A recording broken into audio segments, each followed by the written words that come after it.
Hi friends, welcome to our channel. இன்றைக்கி நம்ம என்ன பார்க்க போகிறோம்னு பார்த்தீங்கன்னா, கொத்தமல்லி சட்னி எப்படி பண்ணுறதுன்னு பார்க்க போகிறோம். அதுக்கு தேவையான பொருட்கள்: உளுந்தம் பருப்பு, கடலைப்பருப்பு, இஞ்சி, பூண்டு, கொத்தமல்லி, வெங்காயம், தக்காளி, காஞ்ச மிளகாய், தேங்காய். இதெல்லாம் தான் இது வச்சு தான் நம்ம கொத்தமல்லி சட்னியை பண்ண போகிறோம். நாங்கள் பண்ணலாமா?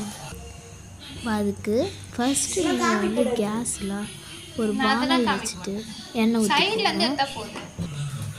ஊற்றிட்டு அது கொஞ்ச நேரம் காஞ்ச பிறகு கடலைப்பருப்பு, உளுந்தம் பருப்பு இது ரெண்டு போட்டு நல்லா ப்ரௌனிஷாக ஆகணும். அது வரையும் நம்ம வெயிட் பண்ணலாம். நல்லா வதக்கிக்கலாம். அப்போ தான் நல்லா வரும் இல்லையா? அதுக்காக நல்லா வதக்கிக்கலாம். இப்போ நல்லா வதங்கிடுவோம். அது நல்லா ப்ரௌனிஷ் கலரில் வேணும். அப்போ தான் நம்ம செய்யணும். இப்போ அது நல்லா வதங்கிருக்கு. அதுக்கு அடுத்து அதில் காஞ்ச மிளகாய், பூண்டு, இஞ்சி இதெல்லாம் போட்டுக்கலாம்.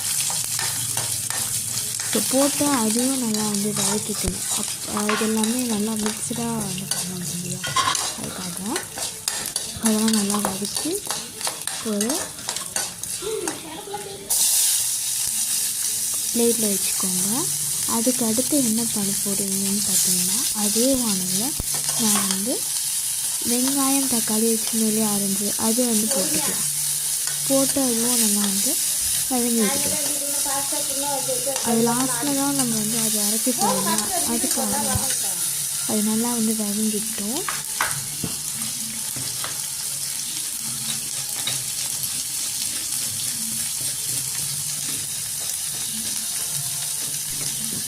இப்போ வெங்காயம், தக்காளி நல்லா வதங்கிட்டோம். இப்போ அது நல்லா லைட் ப்ரௌனிஷ் கலரில் மாறின உடனே தான் நம்ம அரைக்க போகிறோம்.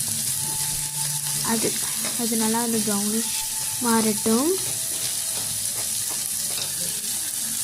இப்போ நீங்களே பார்த்துட்ருக்கீங்க இல்லையா? அந்த லைட் ப்ரௌனிஷ் கலரில் மாறிடுச்சு.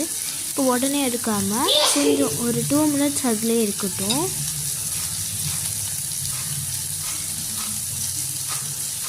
அதுக்கு அடுத்து அதில் கொத்தமல்லி நம்ம அரிஞ்சு வச்சுருந்தோம் இல்லையா? அதை போட்டுக்கலாம். இப்போ போட்ட உடனே பார்த்திங்கன்னா எல்லாமே இது நல்லா வதங்கட்டும்.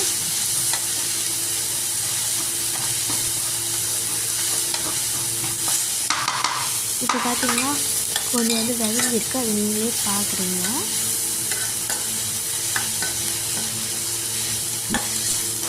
அது நல்லா வதங்கட்டும்.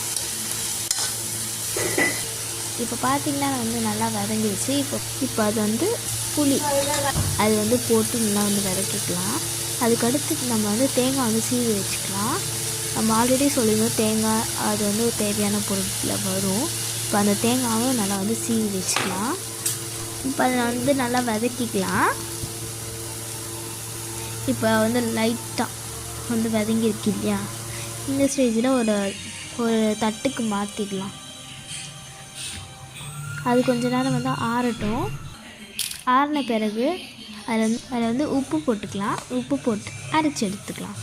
இப்போ பார்த்திங்கன்னா அரைச்சி இப்போ அதுக்கு அடுத்து ஒரு வானலில் எண்ணெய் ஊற்றிட்டு அதில் உளுந்தம் பருப்பு போட்டுட்டு கொஞ்சோண்டு கருவேப்பிலை போட்டு அதோட கடுகும் போட்டுக்கலாம். அதோட நம்ம காஞ்ச மிளகாய் இல்லை அதுவும் போட்டுக்கலாம். இப்போ போட்டு தாளித்து ஊற்றியாச்சு. இப்போ அது தாளித்து ஊற்றியாச்சு இல்லையா? இப்போ பார்த்திங்கன்னா சுட சுட கொத்தமல்லி சட்னி ரெடி ஆயிடுச்சு. இதுக்கு இட்லி வித் கொத்தமல்லி சட்னி சூப்பராக இருக்கும். கொஞ்சம் ட்ரை பண்ணி பாருங்கள். அதே மாதிரி நம்ம சேனல் சப்ஸ்கிரைப் பண்ணாதவங்க சப்ஸ்கிரைப் பண்ணிக்கோங்க. பாய் பாய்.